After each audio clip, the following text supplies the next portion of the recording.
ආයිබෝවන් සුබ දවසක් කියලා අපේ ලයිෆ් UK YouTube channel එකට ඔයාලා ආදරෙන් පිළිගන්නවා.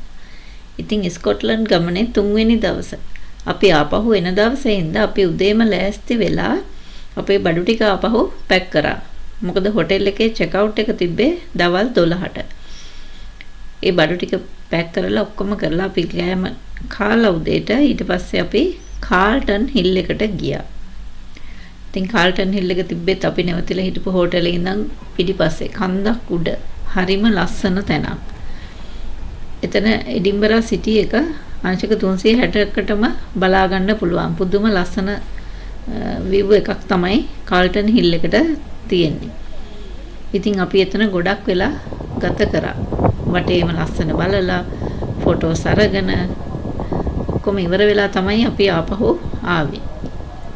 ඉතින් එදා දවසේ එඩින්බර්ග් යුනිවර්සිටි එකේ ග්‍රැජුවේෂන් එකක් තිබිලා ඒකේ ෆොටෝ ෂූට් වලටත් කට්ටිය ඇවිල්ලා හිටියා කාල්ටන් හිල් එකට.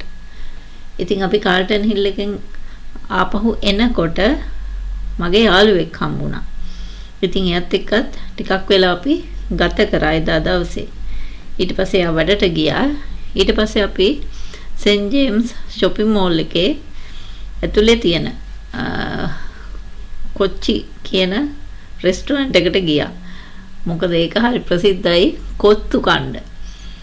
ඉතින් ගොඩ කාලෙකින් කොත්තු කෑවේ නැති ඉඳ අපි ගෙදර හදලා කොත්තු කෑවට අපි මේ ඉන්න හරිය එහෙම ගිහිල්ලා කන්න තැන් නැහැ අරගෙන.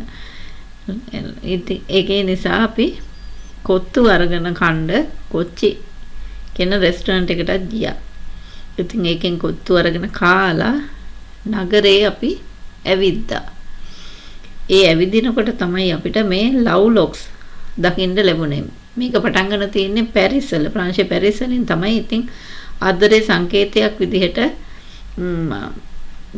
අලුත් ජෝඩු එහෙම නැත්නම් ආදරවන්තයෝ ලොක්ස් අරගෙන ඉබියතුරු අරගෙන ඒවා නම් ගහලා මේ වගේ අත්ඇටවල වල ඒවා රඳවලා තියෙනවා. ඉතින් ඒකේ ආදරේ සදාකාලික බව තමයි සංකේතවත් වෙන්නේ. ඉතින් මේ ලව් ලොක්ස් ගැන වැඩි විස්තර ඔයාලට අපේ Facebook page එකේ පියාසැරියෙන් දැනගන්න පුළුවන්. ඒකේ link එක මම description box එකේ දානවා. ඊට පස්සේ අපි නගරේ ඇවිදිනකොට මෙන්න මේ විදිහේ sight seeing බස් තියෙනවා. ඔයගොල්ලෝ ලන්ඩන් ගියත්, චෙස්ටර් ගියත්, මැන්චෙස්ටර් ගියත් ඒ වගේ ප්‍රධාන නගරවල මේ වගේ sight seeing බස් තියෙනවා. ඉතින් ඒ වගේ බස් එකක ගිහිල්ලා නගරේ සිරිනරඹන්නත් පුළුවන්. ඉතින් අපි එතනින් එහාට ඊළඟට ගියේ එඩින්බර්ග් මියුසියම් එකට. ඉතින් ඒකේ ගොඩාක් ලොකු මියුසියම් එකක්. අපි හැමතැනම ඇවිද්දා. ඉතින් එහෙම ඇවිදිනකොට අපිට මේ අවුරුදු මිලියන ගණන් පැරණි පාෂාණයකුත් දකින්න ලැබුණා. ඉතින් ඒකත් ඔයගොල්ලන්ට දකින්න මම ඒකට ඇතුළත් කරා මේ වීඩියෝ එකට. ඉතින් මේ මියුසියම් එකේ කුඩා දරුවන්ට විනෝද වෙන්න තැනකුත් නිර්මාණය කරලා තිබ්බා. බලන්න ඔය ඇතුලෙන් එන්නේ කවුද කියලා. ඉතින් ඊළඟට අපි ඒකේ තිබ්බ අර සත්තු ගැන තිබ්බ කොටසට ගියා. එතන හරි ලස්සනට සතුන්ගේ ආකෘති හදලා තිබ්බා. ඒත් එක්කම ඒගොල්ලොන්ගේ ඇට සැකිලි ඊළඟට සතුන්ගේ බිත්තර වර්ග ඒ වගේ ගොඩාක් දේවල් අපිට දකින්න ලැබුණා. ඉතින් පුංචි ළමයි ගොඩාක් කැමති වුණේ මෙන්න මේ තැනට.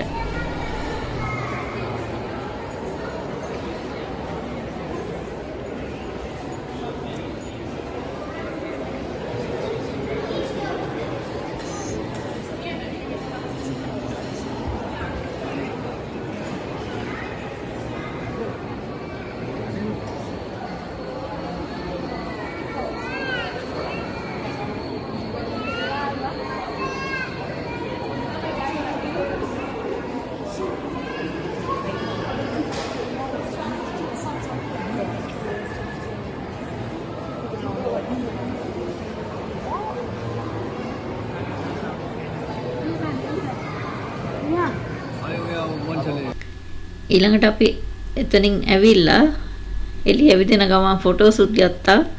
ඒත් එක්කම තමයි අපි හැරි පොටර් බලන්න ගියා. ඒ ගිහිල්ලා ආපහු එනකොට නගරේ මෙන්න මේ විදිහට ඩ්‍රම් ප්ලේයර් කෙනෙක් හම්බුණා. ඉතින් බලන්නකෝ එයාගේ එනර්ජි එක, රිද්ම් එක, ටැලන්ට් එක.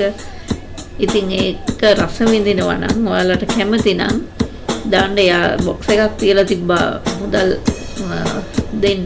ඒත් එක්කම තමයි එහෙම නැත්තම් කියන විකාශීව නෝටු භාවිත කරන්නේ නැත්තම් මෙන්න මේ විදිහේ ඔයගොල්ලන්ට පේනවා ඇති අයිසරෙන් QR කෝඩ් එකක් තියලා තියෙනවා. ඉතින් ඒක ස්කෑන් කරලා ඔයගොල්ලන්ගේ account එකෙන් ඔයගොල්ලෝ කැමති ගාණක් සල්ලි ට්‍රාන්ස්ෆර් කරන්න පුළුවන්. මේක ඉතින් එංගලන්තේ විතරක් නෙවෙයි ලෝකයේ දියුණු රටවල් ගොඩක් මේ ක්‍රමේ භාවිතා කරනවා. ඉතින් අපි නගරේ ඇවිදින ගමන් ගොඩක් ලෑන්ඩ්මාර්ක් තියෙන තැන්වල ෆොටෝස් ගත්තා. ඉතින් මේ විදිහට සම්ප්‍රදායික ඇඳුමෙන් සැරසුණ වාදකයොත් මේ ප්‍රධාන නගරවල දකින්න ඉන්නවා. ඒක මේ එඩින්බරා සිටි එකේදී විතරක් නෙවෙයි ලන්ඩන් වලදීත් අපි දැක්කා. ගිහින් තියෙන අය නම් ඒගොල්ලන්ට මේක දැක්ක අයට මතක් වෙයි.